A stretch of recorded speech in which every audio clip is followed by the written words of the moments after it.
Hello friends, स्वागत है आप सभी का हमारे चैनल BTUP स्टडी पॉइंट में। अब फ्रेंड बात करने वाले हैं पॉलिटेक्निक के एंट्रेंस एग्जाम से रिलेटेड जो आपका क्रैश कोर्स चल रहा है उसका दोस्त आपका 7वां दिन है और आज आपका फिजिक्स का यहाँ पे क्लास चलने वाला है, जिसमें दोस्त कुछ इंपॉर्टेंट क्वेश्चन बताएंगे और क्वेश्चन से रिलेटेड बहुत से इंपॉर्टेंट टॉपिक कवर कराएंगे जो कि एंट्रेंस एग्जामिनेशन से रिलेटेड है। तो वीडियो को दोस्त आप एंड तक देखिएगा ताकि दोस्त आपको सभी डाउट यहाँ पे क्लियर हो सके, सभी पॉइंट आपको अच्छी तरीके से समझ में आ सके। तो जितने भी यहाँ पे नए स्टूडेंट हैं तो चैनल को दोस्त आप सब्सक्राइब करके बेल आइकन को ऑल पे प्रेस करिएगा ताकि दोस्त आने वाली वीडियोज का नोटिफिकेशन आपको लगातार मिलती रहे। और दोस्त आपको वीडियो को आप फेसबुक और व्हाट्सएप ग्रुप में शेयर करिएगा ताकि दोस्त अधिक से अधिक स्टूडेंट यहाँ पे जुड़ सकें। तो चलते हैं दोस्त यहाँ पे क्लासेस को स्टार्ट करते हैं। यहाँ पे दोस्त क्वेश्चन के माध्यम से आज के हम आपको बहुत से ऐसे पॉइंट हैं जो कि यहाँ पे क्लियर कराने वाले हैं। तो पहला क्वेश्चन है दोस्त यहाँ पे, निम्न में से कौन सा ऊर्जा का मात्रक नहीं है? तो इसमें से दोस्त आपका जो वाट है, वाट जो है दोस्त वो आपका ऊर्जा का मात्रक नहीं है, बल्कि दोस्त यह जो आप वाट देख रहे हैं ये आपका सामर्थ्य या शक्ति का मात्रक है। किसका? शक्ति का मात्रक है। बात करते हैं यहाँ पे कैलोरी, तो कैलोरी, जूल और इलेक्ट्रॉन वोल्ट, ये तीनों क्या है दोस्त? ये आपके ऊर्जा के मात्रक हैं। क्या है दोस्त? ऊर्जा के मात्रक हैं। अगर दोस्त हम यहाँ पे बात करते हैं जूल, तो जूल दोस्त जो है आपका वो आपका ऊर्जा तथा कार्य दोनों का एसआई मात्रक है। ये आप जो जूल यहाँ पे देख रहे हैं तो सभी पॉइंट आप नोट करिएगा। मैं यहाँ से आपको पहला पॉइंट बता रहा हूँ। पहला पॉइंट क्या है दोस्त? यहाँ पे जो आपका जूल है, जूल ऊर्जा तथा कार्य दोनों का एसआई मात्रक होता है। बात करते हैं दूसरे पॉइंट पे, तो दूसरा पॉइंट है जो आपका कैलोरी है। यहाँ पे आप कैलोरी ऑप्शन ए देख रहे होंगे।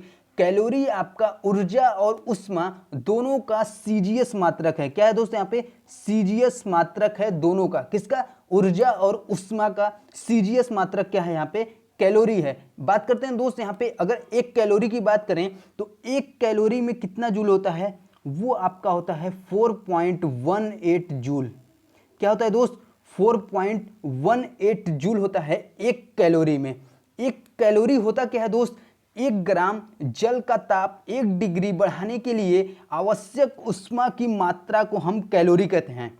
ठीक है, एक कैलोरी का मान क्या होता है? 4.18 जूल।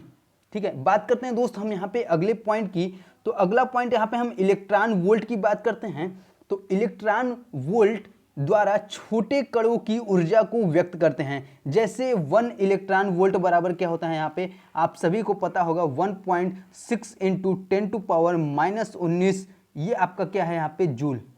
ठीक है, ये आपका क्या है? 1 इलेक्ट्रॉन वोल्ट बराबर 1.6 इंटू 10⁻⁻19 जूल। इलेक्ट्रॉन वोल्ट द्वारा क्या होता है दोस्त? यहाँ पे छोटे कणों की ऊर्जा को व्यक्त किया जाता है। अब यहाँ पे बात करते हैं 1 किलोवाट घंटा या 1 यूनिट में कितना जूल होता है? तो 1 यूनिट में जो आपका जूल होता है दोस्त वो होता है 3.6 इंटू 10⁻6 जूल। क्या होता है? 3.6 इंटू 10⁻6 जूल। तो जितने दोस्त आपको यहाँ पे पॉइंट बताए हैं सभी दोस्त आपके लिए इंपॉर्टेंट हैं। अगर हम बात करें यहाँ पे एक BTHU की वैल्यू, तो इसकी जो वैल्यू होती है अर्थात यहाँ पे एक ब्रिटिश थर्मल यूनिट की जो वैल्यू होती है U, वो आपकी होती है 252 कैलोरी। क्या होता है दोस्त? 252 कैलोरी। ये क्या होती है? British thermal unit. क्या होता है? ब्रिटिश थर्मल यूनिट, जिसे हम BTHU से प्रदर्शित करते हैं। BTHU बराबर होता है 252 कैलोरी। कितना होता है दोस्त? 252 कैलोरी। और 1 किलोवाट घंटा या 1 यूनिट में कितने होते हैं? 3.6 इंटू 10⁻6 जूल। ठीक है, जितने दोस्त पॉइंट बता रहे हैं आप सब पॉइंट को नोट करिएगा ताकि दोस्त एंट्रेंस एग्जामिनेशन में आप उन सभी पॉइंटों का आप फिर से यहाँ पे रिवीजन कर सकें अच्छी तरीके से। तो बात करते हैं दोस्त हम यहाँ पे चलते हैं अगले क्वेश्चन को और वहां से दोस्त हम बहुत से इंपॉर्टेंट पॉइंटों को यहाँ पे कवर करेंगे। क्वेश्चन है दोस्त यहाँ पे, साबुन के घोल के बुलबुले में विभिन्न रंग दिखने का कारण है प्रकाश का। तो प्रकाश का कौन सा कारण है दोस्त? वो आपका व्यतिकरण। क्या है दोस्त?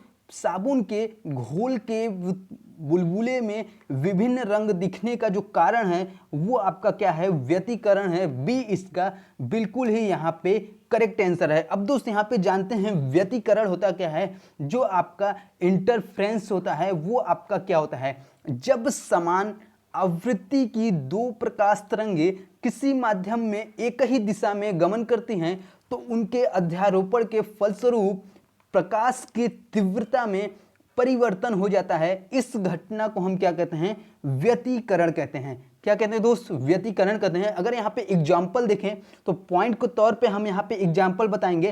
पहला पॉइंट में देखिएगा आप, जल की सतह पर फैली हुई मिट्टी के तेल की परत का सूर्य के प्रकाश में रंगीन दिखाई देना, ये आपका व्यतिकरण का उदाहरण है। फिर से आप सुन लीजिए, किसी जल की सतह पर फैली हुई मिट्टी के तेल की परत सूर्य के प्रकाश में रंगीन दिखाई देना व्यतिकरण का उदाहरण है। आपने देखा होगा दोस्त, अगर आप जल के ऊपर वहां पे कोई भी मिट्टी का तेल वहां पे आप डालते हैं तो उसमें क्या होता है? एक आपका रंगीन, सूर्य के प्रकाश में क्या होता है? रंगीन दिखाई देता है। तो उसका जो कारण होता है, रीजन होता है, वो आपका क्या होता है? व्यतिकरण होता है। क्या होता है? व्यतिकरण होता है। बात करते हैं यहाँ पे हम दूसरे पॉइंट की। तो दूसरा पॉइंट है, जिन बिंदुओं पर तीव्रता अधिक होती है उन बिंदुओं पर हुए व्यतिकरण को समपोषी व्यतिकरण कहते हैं। फिर से आप सुनिए, जिन बिंदुओं पर तीव्रता अधिक होगी उन बिंदुओं पर हुए व्यतिकरण को समपोषी व्यतिकरण कहते हैं। बात करते हैं हम यहाँ पे तीसरे पॉइंट की। तो तीसरा पॉइंट है, जिन बिंदुओं पर तीव्रता लगभग शून्य होती है उन बिंदुओं पर हुए व्यतिकरण को विनाशी व्यतिकरण कहते हैं। क्या कहते हैं दोस्त? विनाशी व्यतिकरण कहते हैं। फिर से आप सुनिएगा, जिन बिंदुओं पर तीव्रता अधिक होगी तो वहां पे जो उत्पन्न होगा व्यतिकरण उसे हम समपोषी व्यतिकरण कहते हैं, और जिन बिंदुओं पर तीव्रता शून्य होती है वहां उपस्थित व्यतिकरण को विनाशी व्यतिकरण कहते हैं। बात करते हैं यहाँ पे दोस्त हम तीसरे पॉइंट की। तो तीसरा चौथा पॉइंट है यहाँ पे, व्यतिकरण की घटना सभी तरंगों में हो सकती है, जैसे अनुप्रस्थ तरंगे, अनुदैर्ध्य तरंगे तथा अप्रगामी तरंगे। ये सभी आपके जो तरंगे हैं इनमें व्यतिकरण की घटना संभव है। यहाँ पे हम बात करते हैं पांचवें पॉइंट की। तो पांचवा पॉइंट है, समान आयाम व समान तरंगदैर्ध्य की दो विभिन्न कलाओं में अध्यारोपित की जाती है तो परिणामी तरंग का आयाम अधिकतम तब होगा जब उनके बीच में कलांतर जो है वो आपका क्या हो? वहां पे शून्य हो। तो जितने दोस्त पॉइंट बताए हैं सभी दोस्त आपको एंट्रेंस एग्जाम की दृष्टि से बहुत ही ज़्यादा इंपॉर्टेंट हैं। तो इन सभी पॉइंटों को आप नोट डाउन करिएगा ताकि इसका बाद में अच्छी से रिवीजन कर सके। यहाँ पे दोस्त चलते हैं अगले क्वेश्चन की ओर। तो अगला क्वेश्चन है यहाँ पे दोस्त, एक लीवर में यांत्रिक लाभ। तो एक लीवर में यांत्रिक लाभ कम से कम एक या एक के बराबर या एक से अधिक हो सकता है। इसलिए दोस्त इसका करेक्ट ऑप्शन डी है, उपरोक्त सभी हो सकते हैं। मैंने क्या बताया? एक लीवर में जो आपका यांत्रिक लाभ होता है वो आपका एक से कम, एक के बराबर या एक से अधिक हो सकता है। कोई लीवर एक दृढ़ या सीधी वक्राकार छड़ होती है जो कि एक स्थिर बिंदु पर घूम सकती हैं। ये दोस्त आपका तीन यहाँ पे टाइप होते हैं। मैं यहाँ पे बताऊंगा तीन टाइप यहाँ पे कौन कौन से होते हैं, तो ध्यान से समझिएगा। पहला है दोस्त, हम यहाँ पे पहला है प्रथम प्रकार के उत्तोलक या लीवर। प्रथम प्रकार के लीवर का यांत्रिक लाभ कम से कम एक के बराबर अथवा एक से अधिक होता है। ये आपका क्या है? प्रथम प्रकार के। अब यहाँ पे हम बात करते हैं दूसरा, द्वितीय प्रकार के। तो द्वितीय प्रकार के लीवर का यांत्रिक लाभ सदैव एक से अधिक होता है। कितना होता है दोस्त? सदैव एक से अधिक होता है। ये आपका द्वितीय प्रकार का लीवर है। बात करते हैं यहाँ पे तीसरे की। तो जो आपका तृतीय प्रकार का लीवर है उसका यांत्रिक लाभ सदैव एक से कम होता है। क्या होता है दोस्त? सदैव एक से कम होता है। तो चलते हैं दोस्त हम यहाँ पे अगले क्वेश्चन की ओर, और वहां पे दोस्त यहाँ पे समझने की कोशिश करते हैं। ये दोस्त आपका न्यूमेरिकल टाइप का क्वेश्चन है। क्वेश्चन समझिएगा दोस्त, आपके लिए इंपॉर्टेंट है। यदि तीन प्रतिरोध, एक 5 ओम, दूसरा 5 ओम और तीसरा आपका 10 ओम हो और समांतर क्रम में जुड़े हों तो उनका तुल्य प्रतिरोध क्या होगा।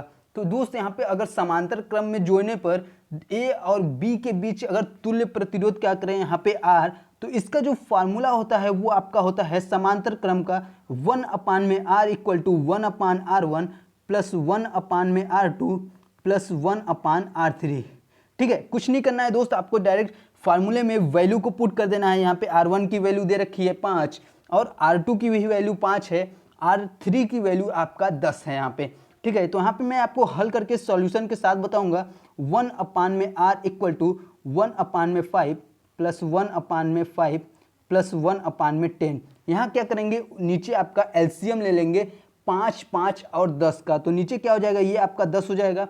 ऊपर क्या होगा, यहाँ पे डिवाइड करेंगे तो 2 हो जाएगा, ये भी आपका 2 हो जाएगा और प्लस का ये आपका 1 हो जाएगा। ठीक है, कितना हो जाएगा, 2 + 2 + 1/10। अब क्या होगा, 2, 2, 4 और 1 कितना हो गया, 5/10। कितना हो गया दोस्त, यहाँ पे 5/10 हो गया। इसको अगर कैंसिल करते हैं तो ये आपका क्या आ जाएगा, 1/2। किसका, 1/r इक्वल टू 1/2। यहाँ पे देखिएगा दोस्त, आप नेक्स्ट स्टेप में 1/r equal to 1/2 r equal to 2 ओम।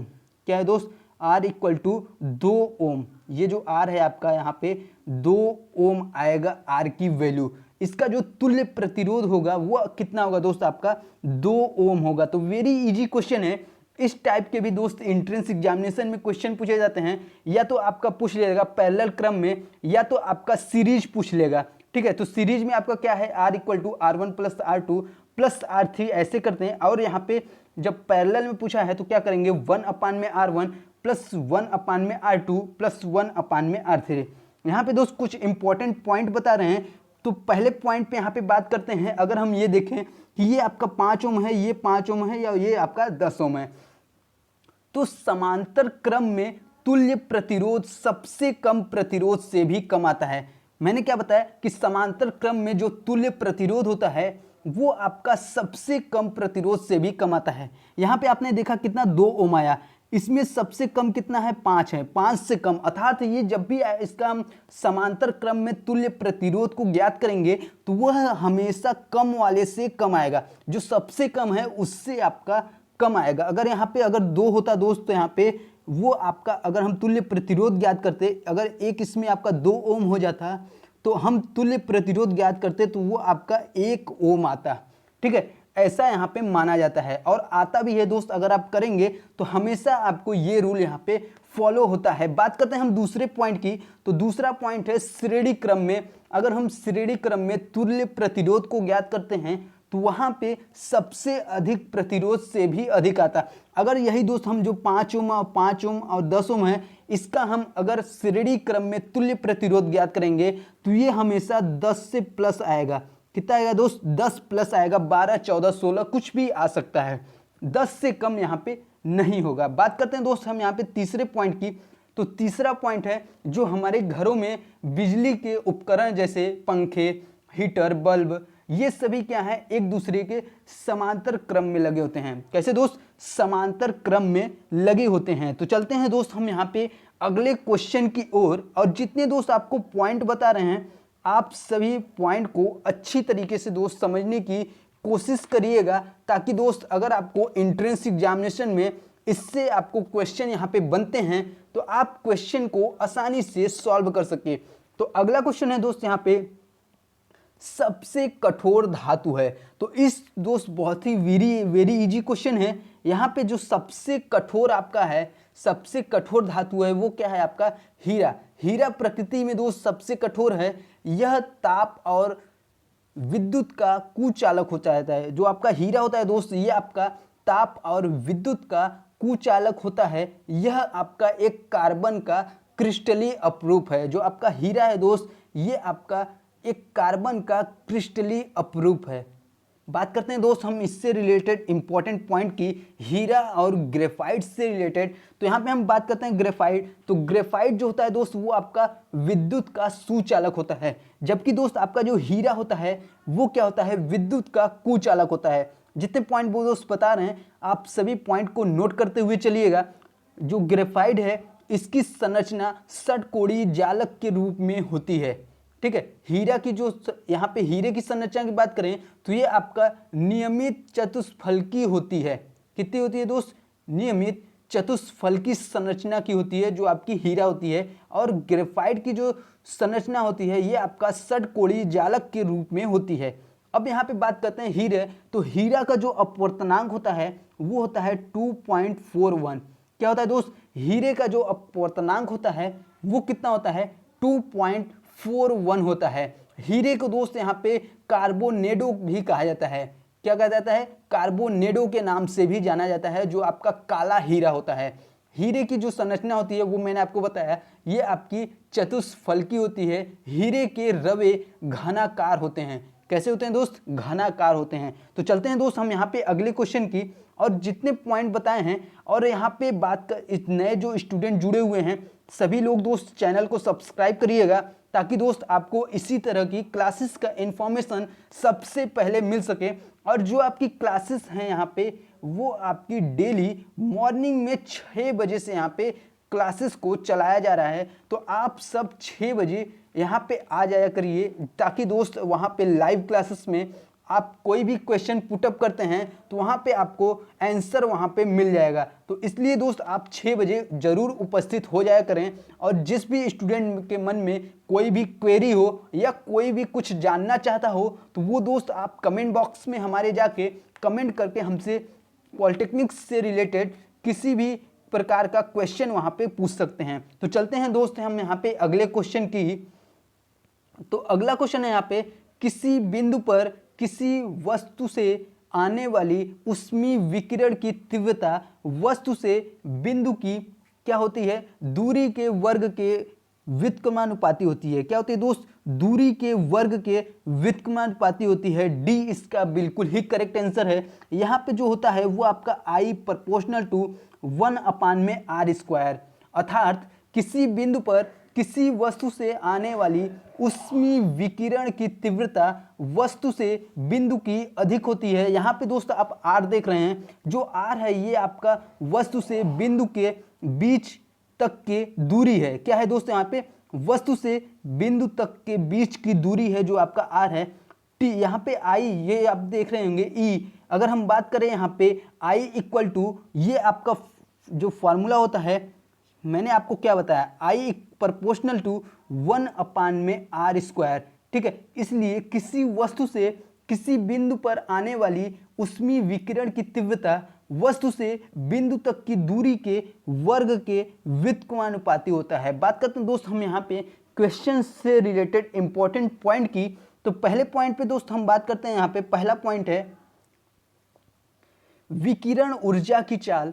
विकिरण ऊर्जा की चाल प्रकाश की चाल के बराबर होती है। प्रकाश की चाल कितनी होती है दोस्त? ये आप सभी को पता होगा, 3 × 10⁸ मीटर प्रति सेकेंड। ये आपकी क्या होती है? प्रकाश की चाल होती है, और यही आपकी विकिरण ऊर्जा की चाल होती है। दूसरे पॉइंट पे दोस्त हम बात करते हैं यहाँ पे कि विकिरण ऊर्जा निर्वात से होकर भी चल सकती है। जो आपकी विकिरण ऊर्जा होती है वो आपका निर्वात से होकर भी चल सकती है। बात करते हैं दोस्त हम यहाँ पे तीसरे पॉइंट की।